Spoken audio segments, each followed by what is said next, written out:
Pernah nggak sih kamu ngerasa panik karena file tugas yang tiba-tiba hilang atau laptop yang tiba-tiba error? Bayangin kalau semua data kita bisa otomatis tersimpan dan bisa diakses kapanpun, bahkan dari HP. Enak banget kan? Nah, itu semua bisa terjadi karena ada teknologi yang namanya cloud computing.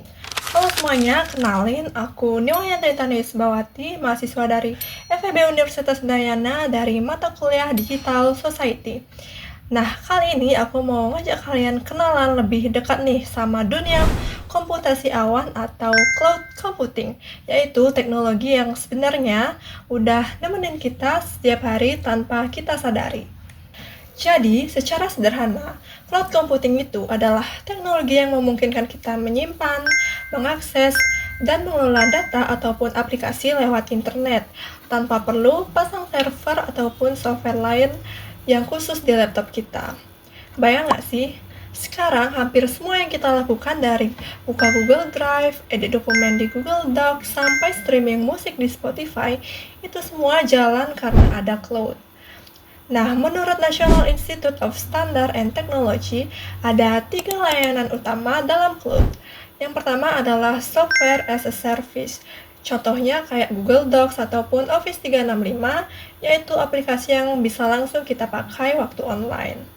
Yang kedua adalah Platform as a Service, kayak Google App Engine, tempat developer bisa bikin aplikasi tanpa perlu ribet urus server.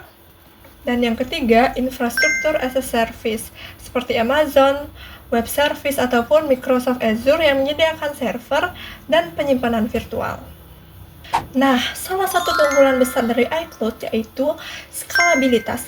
Artinya, mereka bisa menambah kapasitas kapan saja sesuai kebutuhan dan cuma bayar yang kita pakai. Makanya bisa disebut juga dengan pay as you go, kayak listrik ataupun kuota internet. Tapi tentu aja cloud ini punya tantangannya. Misalnya soal keamanan data dan juga privacy, karena semua data kita disimpan di server pihak ketiga. Jadi penting banget nih buat kita para pengguna dan perusahaan buat ngerti risiko dan juga memilih penyedia layanan yang terpercaya. Kesimpulannya, cloud computing udah jadi bagian penting dari dunia digital kita sekarang. Teknologi ini bikin kita kerja jadi lebih efisien, fleksibel, dan juga bisa diakses dari mana saja. Sekarang, coba deh pikirin, kira-kira kita masih bisa nggak ya melakukan pekerjaan kalau nggak ada cloud? Yuk, share pendapat kamu di kolom komentar ya. See you on the next video.